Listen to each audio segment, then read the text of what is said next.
business. The Journal will so reflect. The gentleman from Fairfax, Mr. Keam. Thank you, Mr. Speaker. I rise for two introductions and a related announcement, please. The gentleman has the floor.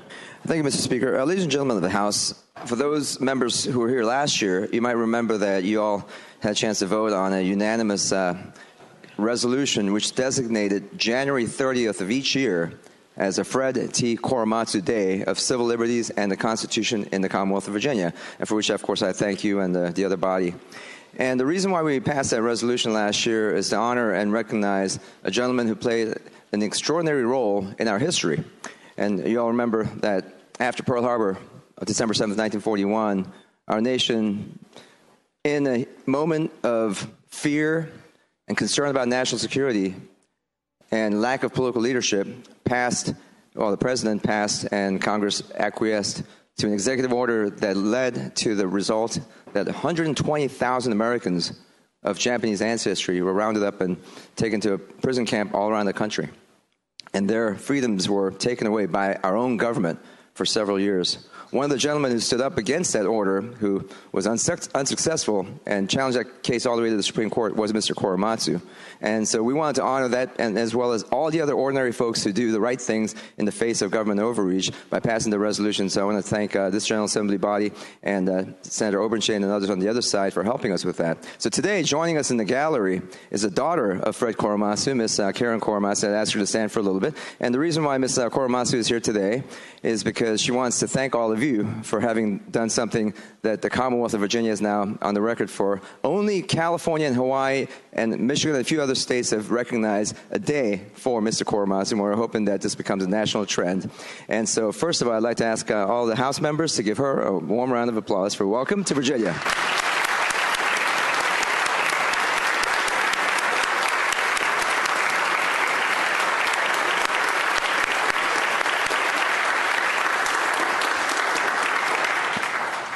Thank you, Mr. Speaker. And the second related introduction is, today also happens to be the 12th annual Asian Pacific American Policy Forum Day, where we have members of our community all throughout the Capitol meeting with many of you to talk about their issues. Many of those deal with issues of civil liberties and civil rights, as well as making sure that our government doesn't overreach in the work that they do.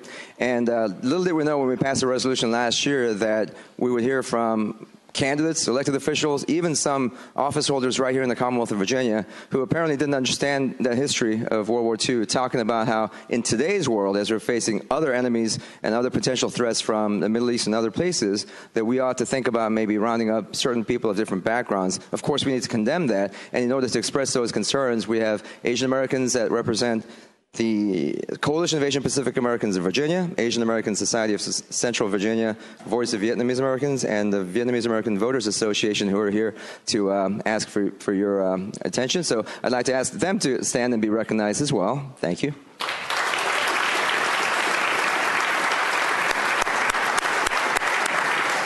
Thank you, Mr. Speaker. And finally, a related announcement is all these folks are going to close tonight with a reception over at the Bank of America building on 1111 East Main Street between 6 and 8 o'clock, where we will present on behalf of the General Assembly to Ms. Korematsu the actual resolution that we passed last year. So I'd ask all of my colleagues in the House and Senate to join us in celebrating and also enjoying a social time with our members of the Asian American community across the Commonwealth. Thank you so much, Mr. Speaker, and the members of the House.